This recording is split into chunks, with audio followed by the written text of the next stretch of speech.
Welcome to Art-splanations, the podcast that is for non-artists, artists, and everyone in between. Each week, we ask a different search engine a question related to art, and then we talk about it.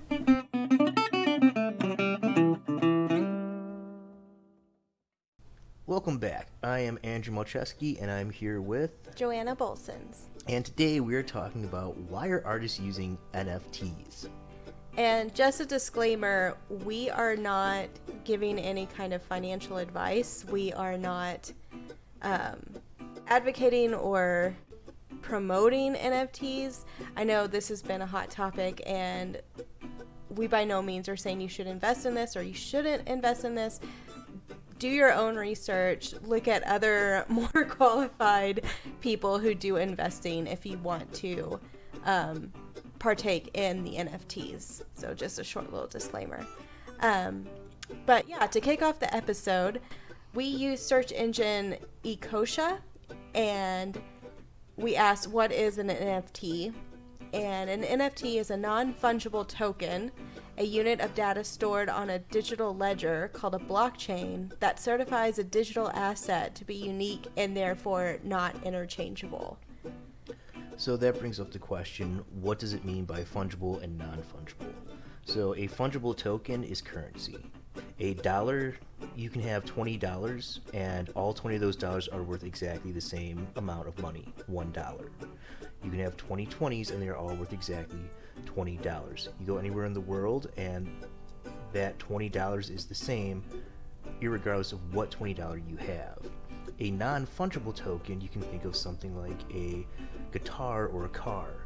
If there are two guitars that are made at the exact same time, and I take one, and Jimi Hendrix takes one, because it's Jimi Hendrix, his guitar has an inherently more value than my guitar, even though they're the exact same guitar. You can sell them, but they won't sell at the same price. They have a non-fungible value to them. So an NFT is basically the stock market of the art world currently. It's like the stock market of Bitcoin. Okay. And so what an NFT actually is it is a ledger that is stored in the blockchain, like that description said. And what that boils down to is, in cryptocurrency, they have a way of storing data that cannot be altered or changed, and it is time-stamped. And it goes into a chain, a timeline basically, and it says, you bought this NFT at this date. You are the first one to buy it, and this is considered the original of this digital piece of artwork. And anybody who comes after you can look, and everybody can look on this ledger and say, oh look, yes, you bought it on November 3rd at 4:42 p.m. this NFT. So a blockchain is basically a record. Yeah. It's the provenance of this thing. Yeah, that's it. That's not exactly what it is, but that's a good way to think about it. Okay. For the way that we're talking about it. Once again, when it comes to anything dealing with cryptocurrency and all this stuff, it is incredibly complicated. And so it's hard, like, people say, oh, it's this. And like, okay, you just used a bunch of words that don't make sense. Unless you spend a lot of time really learning about what it all means. And it's all tied up in actual dollars, and it's much like the stock market where these things fluctuate minute by minute. Okay, so since we're both artists, let's talk about an artist who is actually well known for their NFTs. Yeah, so the most well known is Beeple. You said he's been doing this for like a decade. He's been doing it for about 13 years, and Beeple is well known for doing one-a-days. They're digital portraits that he posts on Instagram or on the internet somewhere, and he's done one every single day for 13 years, 365 days a year.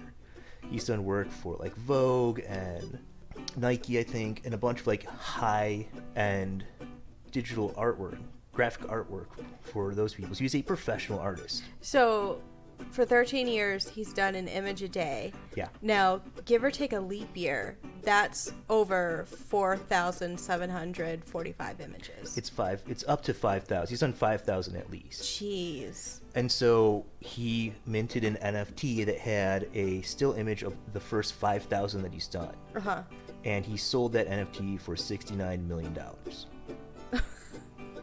Now, that's insane. it is, but if you think about, like, you know, somebody's paid more than that for a painting at auction. True.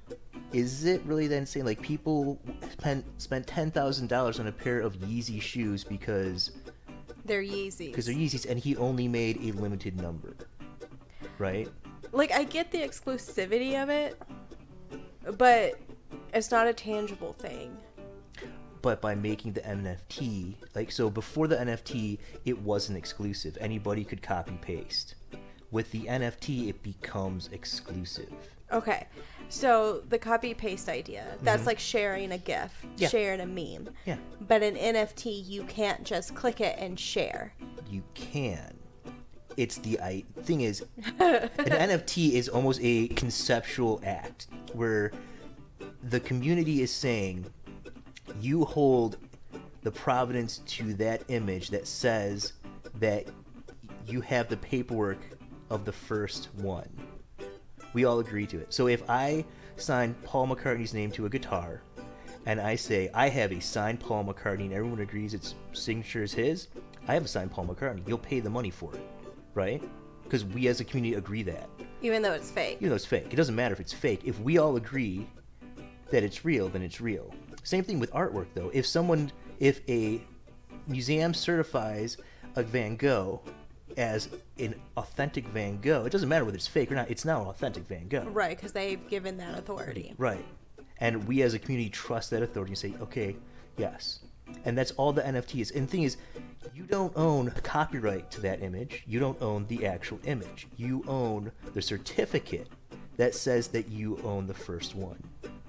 So, okay, another disclaimer. I get really confused about this because I don't understand stock market. I don't understand Bitcoin. I like things I can hold in my hand that I can see. So this whole idea is just so beyond what I think. Right? Like, you own the certificate. You'll never be able to own the actual piece of work. Right, but once again, the work was made digitally, so even could you own it? Okay, but graphic designers, you print it. You can print it on, I don't know, on some cloth to then hang like a tapestry. You can print it on some really nice paper to then frame. We have digital artists hanging up in our house right now. Just because they're a digital artist doesn't mean you can't somehow physically hang it up in your home. Counterpoint. If Da Vinci had painted the Mona Lisa as a digital portrait, would it devalue it that it was then reproduced as a print? No. Why not? If you reproduce the painting as a print, it devalues it. But if it was originally done as a digital piece, wouldn't you want the original to remain a digital? We've argued this before, that an oil painting versus, printmaking. The oil painting will cost more because it's a one-off. The great thing about printmakers is the multiplicity, and that you can get it at a cheaper price because they can have the same image done 30 times. That's the same idea with graphic designers. Doesn't devalue overall, it just makes it cheaper for you to purchase in that moment. But it's still a finite thing. They've still only printed like 30 images or 120, whatever their run is. When you're talking about physical medium, but we have progressed as a society to dealing more and more with a digital But you can do the marketplace same thing and a with digital digital, space. though. You can print digital images on paper. Or as an NFT. And so, But you can't. Okay, so I own this paper that says that I own the original NFT. it's not even a paper, it's just a chain of code. Chain of code. Okay. I own this chain of code that I then save as a PDF onto my computer saying that I own this original NFT. Do I get to keep it as a screensaver? Do I get to have it as a background on my computer? Like, I could say that I own the sculpture downtown San Antonio. Nobody's going to be able to know. But with an NFT, you will know, because you can say, because everybody can look and see and say, oh yes. But look where? On the blockchain. Look on the blockchain, but only people who own it can access this blockchain. Everybody has access to it. To the blockchain, but it's all in code. Right. So it's all in code, but who can read code? Anybody who deals with that medium. I mean, it's something that it is a tangible thing on, as far as a digital aspect of something is tangible. You can go onto the chain and you can see the date stamp of where these things are. And so you can look up like Beeple's 5,000 first days and you can see, okay, he sold it at this day, Sotheby's sold it for him, this person bought it at this time, this much money was paid. And if that guy sells it for $1 billion in 10 years, it will be another stamp that says him and then the next guy and how much they paid for it. Okay.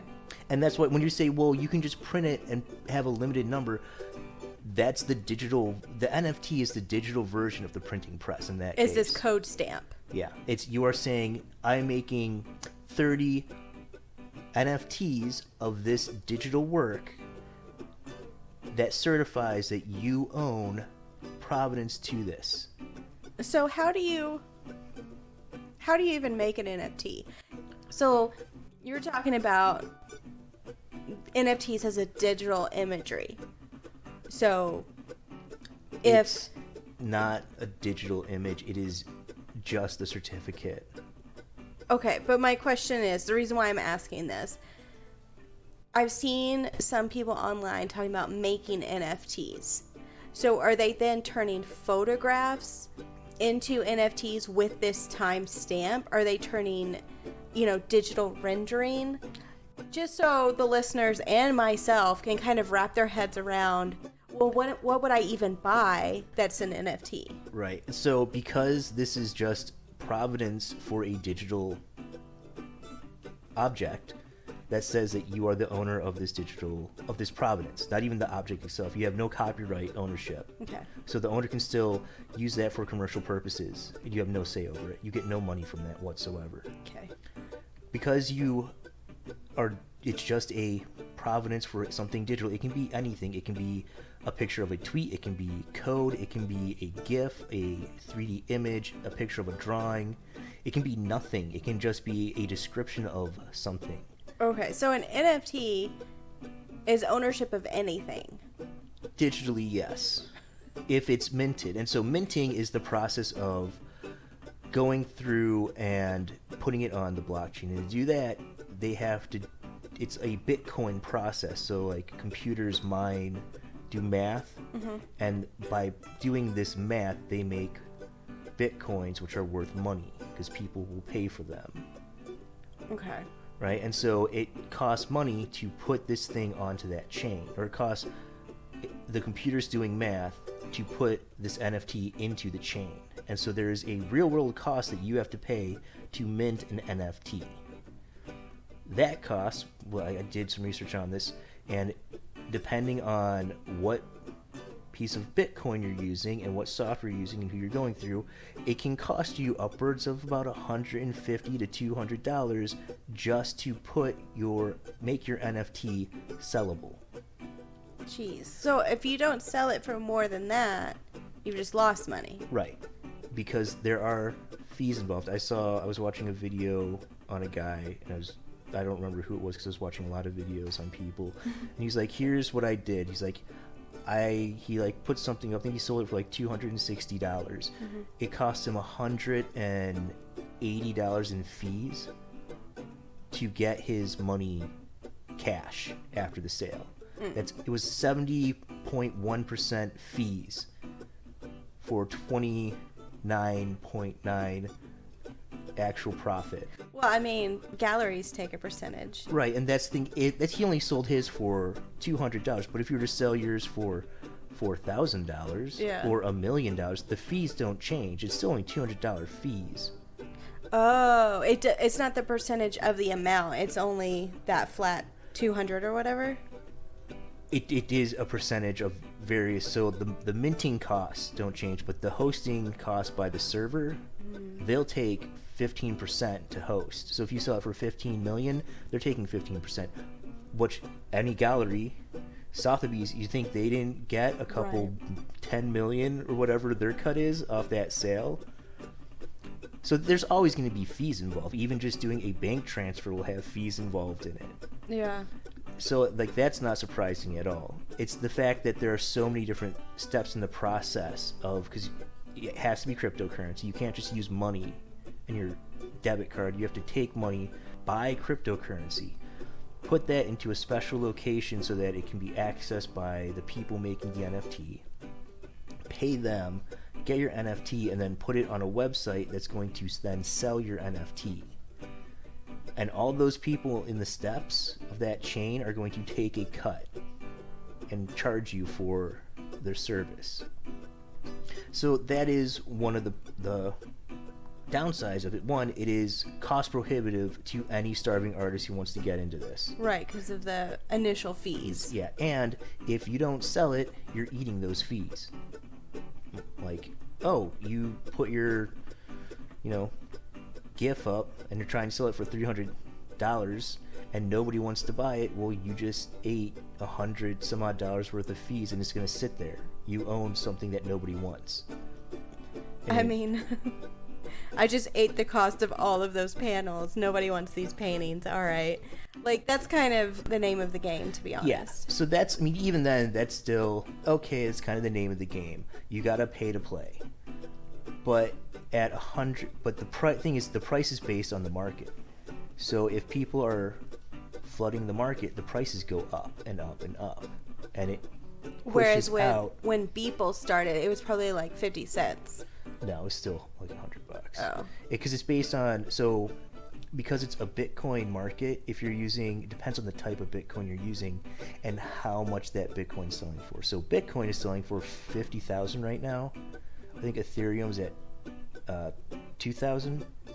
So if you use Ethereum, you're doing 0.0% of Ethereum, and as that cost of that coin fluctuates, the amount that it costs to mint goes up or down. If you're using okay, you just threw out a lot of terminology. Bitcoin is selling at 50,000. Mm-hmm. So to buy 50,000 Bitcoins, how much dollars? To buy one Bitcoin, it costs you $50,000. Okay. To buy one Ethereum coin, it costs you $2,000. That's insane. Yes. It's not real. It's not real currency. It is real currency. In digital. No, if I have one Bitcoin, I can cash it out and I will get around $49,000 after taxes. Where would you cash that out? To my bank account. Who would transfer the money? Because you don't cash out, you sell it. It's a marketplace. So somebody would buy it. They would buy it for $50,000. Right, just like someone would buy a stock and you would cash out your stock. That's insane to me. That isn't. It's not real money. That's like me buying a Pokemon card or something, thinking this animal will come alive. This is why I don't mess with the stock market. It's not real currency. I am way too anxious to gamble that kind of money. $50,000. You just said the magic word, gamble. It's gambling. It is gambling, absolutely. But the stock for something market's that also I gambling. can't touch. Right. Bitcoin. But that's why people are doing it, because much like Beanie Babies, I'm gonna pay for my babies, college I could give them to fund. my grandkids or something. Like, hey kids, y'all are coming over to play. Here, play with this cat that's full of beans. Right, but the majority of people didn't buy Beanie Babies so that they could have them be played with their grandkids. They bought them because they thought they were investing and that they would be able to sell them in 20 years and send their kids to school or whatever. Do you remember seeing those images of, like, I remember getting the little plastic protectors to protect the tag because they said if your tie tag was in mint condition, you could sell your Beanie Baby for more. I never got in on that craze. No. It was ridiculous. I remember seeing those in the store, and my mom got me a couple because, of course, I collected all the cat ones, and so I protected all the tie tags. And there's this image of this husband and wife going through a divorce, and in court, they're separating the Beanie Baby collection because they were just convinced that they were going to make millions off of their Beanie Babies. Right. And so people were convinced the same thing with Bitcoin in like 2007, and it went from $15,000 down to $1. And you're like, oh my god, the market's dropped, it's over. A bunch of people lost a bunch of money, and like a couple people got really rich. And now it's up to $50,000. coin. So a bunch of people are getting rich? No, it's still a couple people are getting rich and a bunch of people are losing their money. And that's the thing. So the guy who paid the $69 million for the Beeple thing, he's a Bitcoin trader. His job is to make sure that the market is strong by buying it and promoting it and making a bunch of headlines, which means more people are interested in investing in that market, which means his stock goes up. He makes more money. Okay, this is just like Wall Street, though. It's not real. It's the Thomas Kincaid. He's buying in on himself. He's bidding on himself to drive his own prices up so that he can make more money. Yeah. Again, disclaimer, this is why I don't mess with Wall Street. This is why I don't like the stock market. And also, we are not financial people. Do not take our advice. This is opinions only. And once again, our knowledge about all this is surface level and based on a bit of extensive research over the past couple weeks just to understand it, to talk about it. And even then, it's more Andrew doing the research for me because I get really mad and I refuse to read more because it's just frustrating. Yeah. Like, why are you going to drive the prices up of something that is doing nothing to help anybody? But that's the problem, is that it's not doing nothing and it is helping people, mainly Helping who? digital artists. So if you are a digital artist, before now you would have to either sell your copyright, your intellectual property to a company. You would have to either hold on to your intellectual property and hopefully you can market it somewhere to sell it, or you'd have to print it onto t-shirts and coffee mugs and mouse pads and maybe sell those in an Etsy shop somewhere. With an NFT marketplace, the digital artist now has a viable path to put their work on the same level as painting and sculpture and the other fine arts. That I am okay with, because every time it's sold, part of the sale goes directly to the artist, correct? That's what I believe I have heard and I have seen research on. But once again, I don't know that for sure because it's based on research, not actual experience. Okay. Well, if that is true, that is great because I think that's how it should be. Yeah. Starving artists are then suddenly found, but then it's always the gallery that's making the money. It's their managers that are making the money, not the actual visionary. Right. So if that is the case, I think that is great. And that's something that should be implemented elsewhere. Right. However, it's not a tangible thing. So the problem is you're thinking in terms of physicality of when we grew up. Kids who are growing up today, they are not using pencils and papers as sketchbooks. They're using a iPad and Procreate. That's not a tangible thing either. It's not. Yeah, but and I do have a really hard time with that. It's that way of thinking is very hard for me. Same with downloads of music. I still love buying CDs. Right. Buying records. And that's where a lot of people are like, I don't understand NFTs and why we're doing this episode. Because as artists, that is something that I think it's honestly, it is the way that people are going to consume art in the future. The tangible thing is still, it will never go out of style. It will always be something that is taught and learned and wanted. But the accessibility of the digital piece is so much more accessible. Is it accessible, though? Because the way they frame it, it's exclusivity. I was the first one to buy this. Here's my timestamp. You can buy it a billion times. You just might be, the 8 billionth person to have bought it. But the way it's framed, it's this exclusivity. So, but the thing is, the work of art is still viewable by everybody.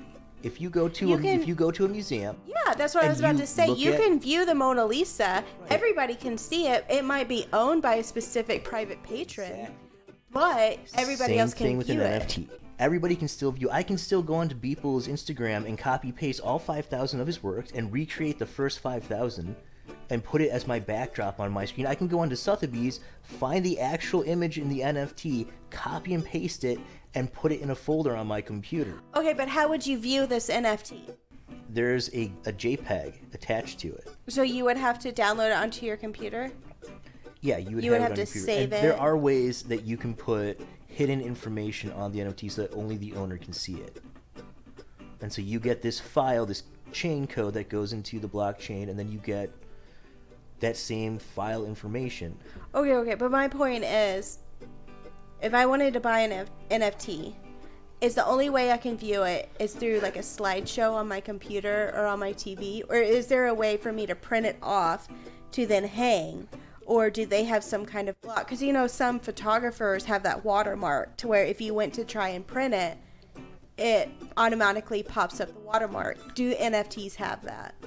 As far as I know, they don't have a watermark. Could you print off the image if it's a still image? But Unless, if it's a GIF or something. Or, I mean, I saw there's an artist who he sold a bunch of, like 300 of this image, but the code, when you bought it, as each person bought it, it changed like the color coding or something in the image, so each one was unique.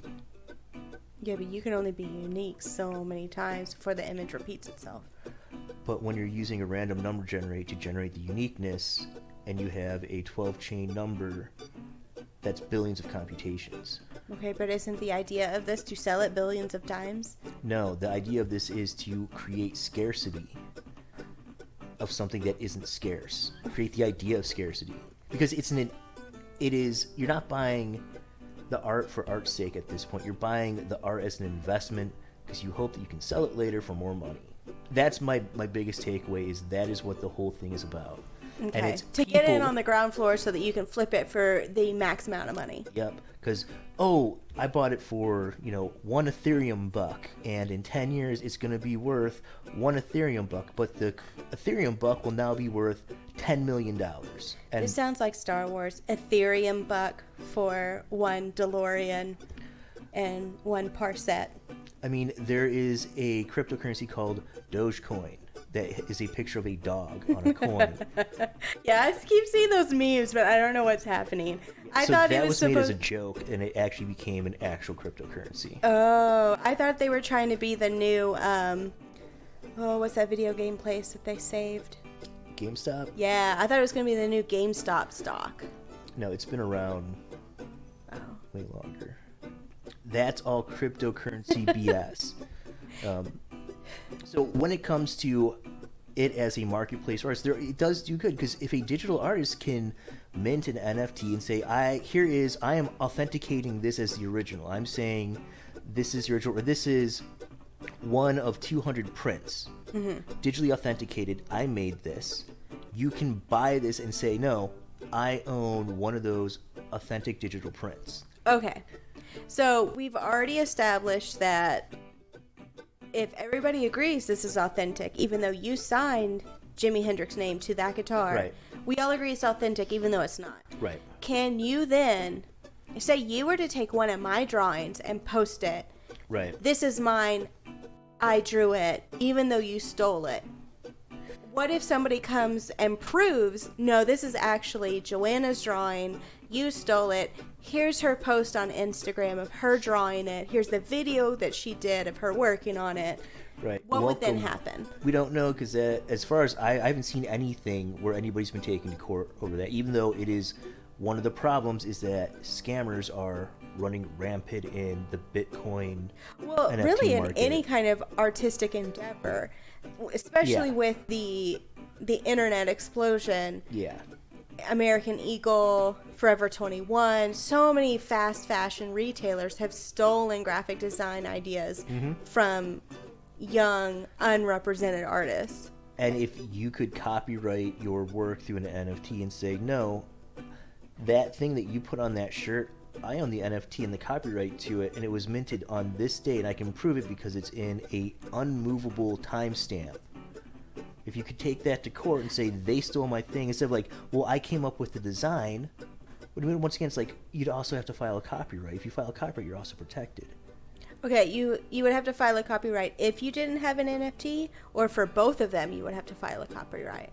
It would be, you could use an NFT as an added measure of security to protect your work. And once again, scammers are running rampant in this marketplace because it's unregulated. There's nobody there who's watching out to, it's buyer beware. Yeah. And so if someone sees your work on Instagram, they can just copy paste and make an NFT and say, hey, buy all these NFTs of this stuff that I did. Yeah. And then if I come along and I say, no, I'm the original artist, I also made an NFT of the same thing, but I'm the artist, I don't know what my legal ramifications are. And that's one of my biggest hesitancies about the whole marketplace is, how do you deal with someone who is stealing your intellectual property and your rights and selling it to someone? Do you then try to get the courts involved and say, all you people who paid money to that scammer, you have to give me or destroy that NFT? Because that's what happens with art. If you I feel like it wouldn't be the buyers who would then have to pay the artist. I feel like it would be the one who stole the artwork. He would then have to pay restitution. Right, but the buyers wouldn't be able to keep their works because it's forgery. You can't keep a forged work of art if it's proven to be a forgery. But that's one of the things with this marketplace is there are so many questions. Not just like, what is an NFT? How does this work? What is a Bitcoin and a blockchain? What are Ethereum bucks? But there's also so many sub-questions. Right, but also the legal ramifications of, what am I buying? Okay, I bought this thing. What does it actually do? What happens if the person I bought it from, like, who's ensuring that this is authentic? Provenance in artwork, if it is guaranteed by a museum or a set group of people, usually that provenance, once it's been authenticated, means it's gone through several experts of that particular artist in that field who have studied the way the work is made, the materials the work is made from, and said, yes, the paint is from that era, the canvas is from that era, it is the same kind of things the artist used in the workshop, the brush strokes match his brush strokes. There's evidence of him talking about it in this letter. Yeah, there's like CSI level investigations. Right. Whereas with this, I just envision hackers. Like, there's a guy with all these towers hacking into this thing trying to prove this is an authentic NFT from Dogcoin 182. Right. But the thing is, the only thing you can look at is the blockchain. Okay, so this one was minted at this time, and this one was made at this time. And this one was made by this person, this was made by this person. And so, like, do you then sue that person? Where are they from? Are they in a country where you can't sue them? Because what if they're in Nigeria? Oh, our laws don't apply to you because you're in a country that doesn't have those protections, so you can just keep stealing my stuff and making money off of it? That aside, what about the ecological kind of damage that it's doing? We're talking about all of these things, storing it digitally. You would think it saves energy, saves space, all that stuff, because I can just save it onto my computer, but you've got to think of the electrical power circuit that this thing is being saved to. It's actually damaging the environment when you think about it. Right. And so those $160 worth of fees, part of the thing that you're paying is for the cost of the electricity to do the crypto mining. That's what those fees are covering. So crypto mining, for those who don't know, is computers doing hard math problems. That's the best explanation. I'm not fully cognizant of what is involved in all that. So, like, but you have your computer storing something, but picture 1,000 computers storing 10,000 people's worth of data, but there's 1 billion people. Like, they're just sucking up so much power, sucking up so much energy that is unnecessary. I mean, do you like storing stuff on the cloud? Do you like the ease of access? I don't even know how. I know my phone does it automatically, but I try to delete as much as I can. Right, but there is a convenience to it. And if you are a company and you can do it for everybody in your company, and you can share it interchangeably, it makes it a lot easier than having to send letters and faxes. You know, we're saving the trees in that sense. But are we? Because you're using up energy. Right. We're still having to get the power somewhere to power all these computers. And that's one of the critiques of the whole thing, is that we are rapidly expanding our use of those kind of energies. And if it's coming from coal, if it's coming from nuclear, wherever that energy is coming from, it's still putting bad things in our atmosphere and causing ecological damage. It's contributing to global warming. Which I get, like, okay, Facebook alone is probably using, a whole state's worth of in their server farms. Energy consumption. Yeah. All of these huge computers that are just sucking up energy. Okay, Facebook, Instagram, Google, Twitter, what have you. But just the thought of me adding to that makes me sick. Like, I know drawing and painting and ceramics, that adds to it as well, but is this worse? I don't know, because I don't know what the ecological impact of like, you can't compare the two because we don't know you can't compare the two because we don't know them well enough yet. It's not that we don't know them well enough. We also don't know. It's not like it's, a single company in California where you're like, oh, your power uses are this and you're putting out X amount. It's, anybody can buy a bunch of GPUs, stack them together, and crypto mine. It's why there's a GPU shortage right now. A GPU? Graphic processing unit. Okay. So, new graphic processing units come out. They're more powerful, and these crypto miners buy them all up so that they can do more crypto mining. Because if you could mine 1 Bitcoin a year, it's $50,000. That's more than my yearly income. Right. And if you can spend $20,000 on graphic cards, you can mine 3 of them a year. So you just, like, major... Right. Okay. And so, like, there is a reason why, if you're savvy enough about computers, that you can just do it and not pay the power bill, or make enough that you can pay the power bill for it. That's why people are doing it. It's why you'll see that in a lot of leases... But just because you can pay for it doesn't mean you should. Right. Jeff Bezos can buy a whole fleet of yachts. Should he? No. And that's why one of the criticisms of the NFT marketplace is its ecological cost. But I don't think you have to keep it in perspective that it's not the only ecological cost of computing. And if we're going to be negative towards not just crypto mining, but the NFT marketplace, because of that cost, you also have to look at server farms and what large corporations are doing. Yeah. And like, I'm not saying this is absolutely terrible because of the ecological damage that it's doing. We shouldn't focus on that because of that.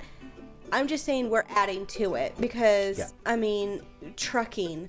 Because, if you look at truckers hauling the same cheap crap to every single Walmart across America, that ecological damage is just as bad, if not worse.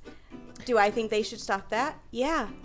But I don't know. It's just very complicated. It makes me very frustrated. Right, and that is, once again, one of the issues with this is it is a new thing that we don't fully understand all of the ramifications of. There's no regulation on it. Nobody's saying, no, you can only use X amount because of how harmful it is. There's no, crypto form of the government. It's deregulated from the government on purpose.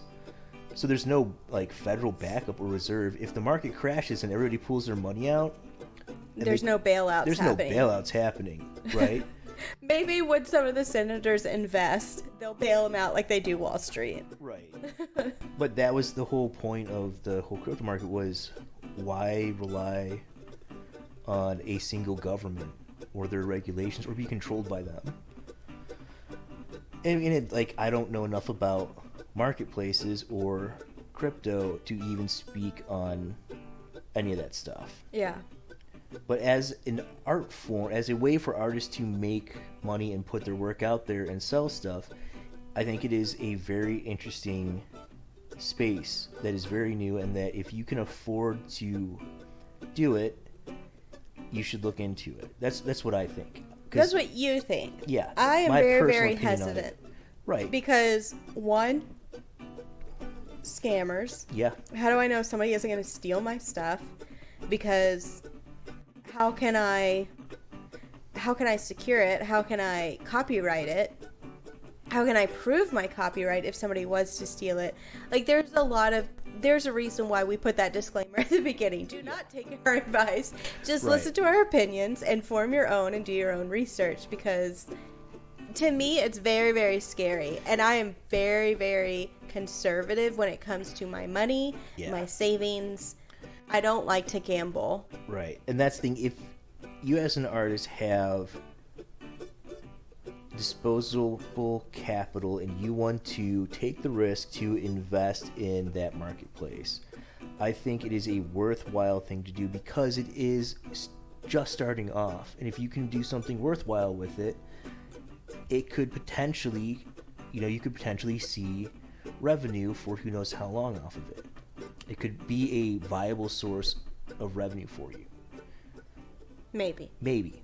Once again, there's a lot of scammers. There's a lot of things you have to be aware of because Not of only the way that it's set up. Now it's starting to get traction. You just said that guy's job was to get the name recognition out there, get people interested. So now there are people who... He's an investor. He's a professional crypto coin investor. Well, and his job is to drive his stock up. Yeah. And by getting stock up, it means to get people interested and invest. So now people are starting to come in, starting to flood the market. And by that, you might get lost in the shuffle. Whereas, what's his name? Beeple? Yeah. Who's been doing it for 13 years...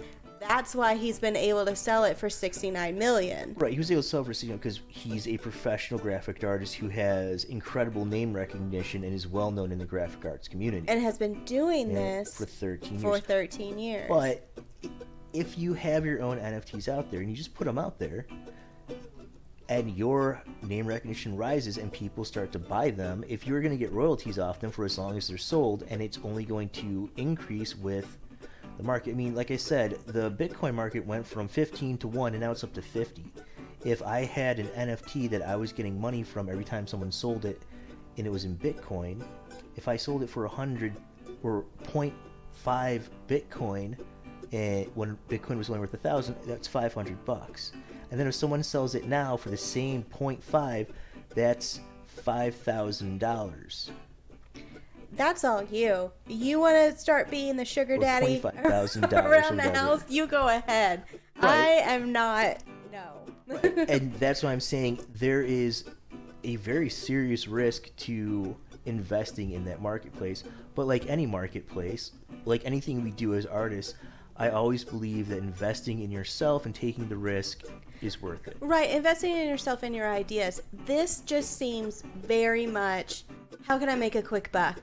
There's no integrity behind it. And that's, I think, the biggest turnoff for me. There's no integrity. There's no heart. There's no soul.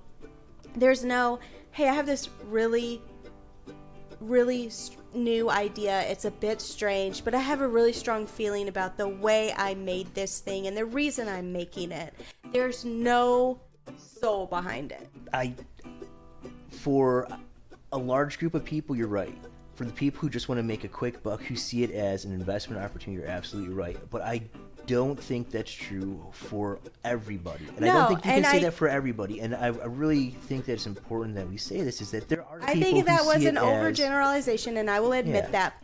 I do believe that there are people who see this as a viable way forward, as a marketplace, as a way to get their work out there and to utilize that space. You know, the artist who took his work and he had it randomized, so that each person who bought one had their own unique randomization of that work.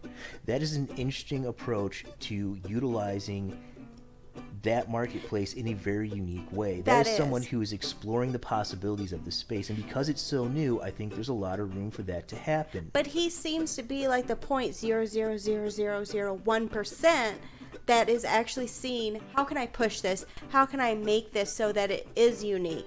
Not, how can I sell this for 10 times what I invested? Right, but as artists, we're always on the tail end of industry. The industry rises up, they make all the money with it, and then they move on to something else, and all the leftovers, the artists pick up and use to make artwork. True. Right? And look at typographers. Typographers. Casting iron. And so there is, just because it's digital now doesn't mean that the same thing can't happen. If we look at history, the chances of that actually happening are probably pretty good. And if you can get in on the ground floor, you can start to work within that space and see how you can utilize it as an artist and be one of those people who are bringing soul and heart to it, I think that's a good thing. And I think those kind of people, I mean, even in the art world, if you're putting stuff in a gallery, how often do we go through galleries and we're just like, ugh, oh, I don't like it. I mean, look at that Always Sunny clip where... Derivative. Oh, it's perfect. I must have it. Sir. That's the air conditioner. Right? It happens in the physical art world, too. Just because it's digital doesn't change people.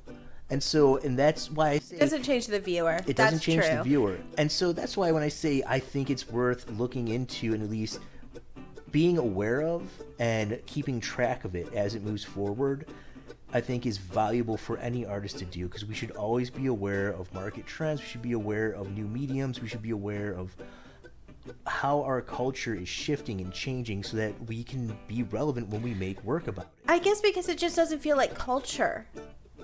I think that... Once again, maybe I know I'm born in the wrong generation. I get it. I'm very old school. But it just doesn't feel authentic to me. And a lot of people, I feel like that's how they feel about it now.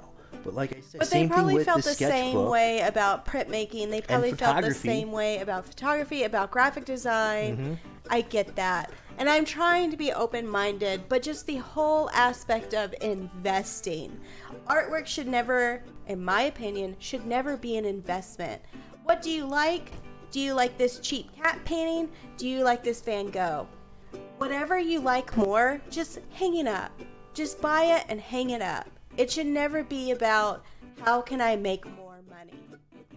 That defeats the purpose of enjoying artwork. But part of the purpose of artwork is as a market to be invested in and bought and sold for profit. But why does it have to be a market? Because that's people. And we are artists. Is it people or is it American culture? No, it's people all around the world. It's I the feel like global market that works that way. But I feel like global market has just become global capitalism that has just rotted the soul of humanity. Okay, but that doesn't change the fact that the art market is part of art. I just don't agree with it.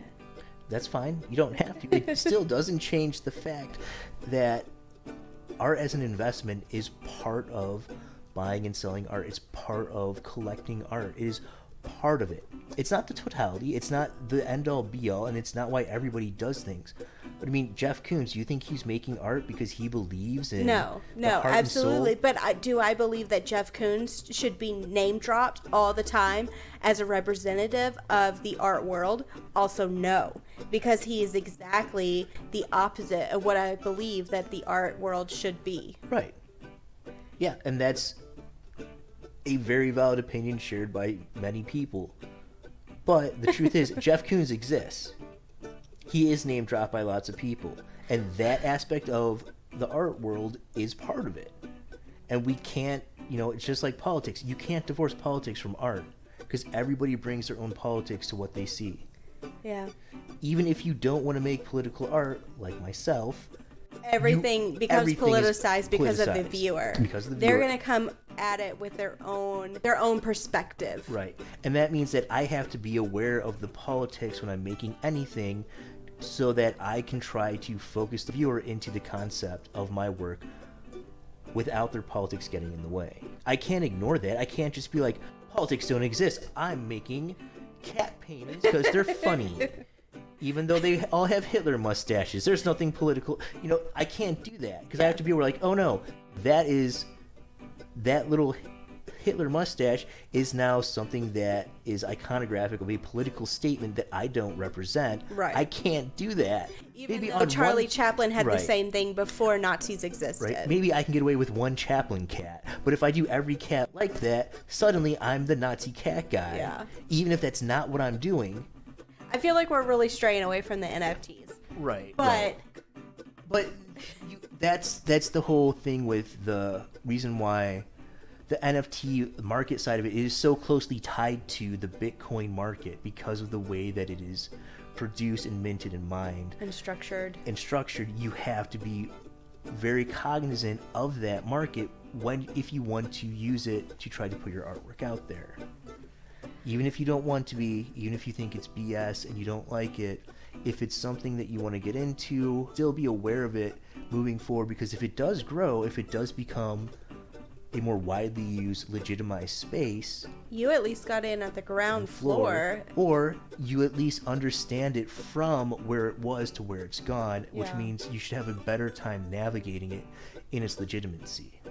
And if you do like NFTs, if you make your own NFTs, like, send us a link, send us some information, because we're really interested in it. More so Andrew. I get really frustrated again, but we would be excited to see how it progresses. Yeah, and if you have a story about your own experiences in it, let us know, because that's something else that I'm very interested in, is how you went through the process, what you found frustrating, what has anybody stolen your work? Yeah. So we have seen people on Twitter and Instagram saying, I just found someone sold an NFT of my work for £3,000 or whatever. Yeah. And that's a scammer who is saying, here's something I made, and they didn't make it, and the artist is getting no recognition and no funds from it, which is one of the issues with the whole thing. But we have gone on long enough. Thank you so much for joining us. I'm Andrew Malcheski. And I'm Joanna Bolsons. And hopefully you're still you.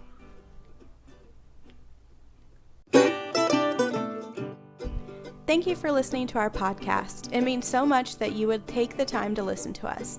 If you like what you hear and would like to help us out, please give us a review and like on your podcast app and iTunes. Comment and tell your friends and family. We would also like to thank the Joy Drops and Free Music Archive for our music. We want to have a conversation. This means that any research we do for a subject is often done a week or two before we record, and our notes are minimal. This also means that as we talk about things, we might make mistakes, like in the pronunciation of names or the misattribution of a statement or a piece of work, and the messing up with titles and dates. If we do and we notice, we'll put a correction in the show notes. And if we don't, let us know so that we can. The best place to contact us is on our website, www.art-splanations.com. There you can find out more about us, the show, and each episode. You'll be able to find every artist quote and most of the specific vocabulary we use in each episode, as well as a list of upcoming topics. We invite you to join the conversation, so please let us know what you think. If you have suggestions or topics for discussion, you can let us know at our website, www.art-splanations.com. If you are curious about our artwork, the best place to find it is on our Instagrams. I'm at Andrew Malcheski. That's at AndrewMalczewski. And I'm at joanna.bolsons.artist. That's JOANNA.BOLSINS.ARTIST. These links and others can be found on the Art-splanation website. That's www.art-splanations.com. www.artsplanation.com.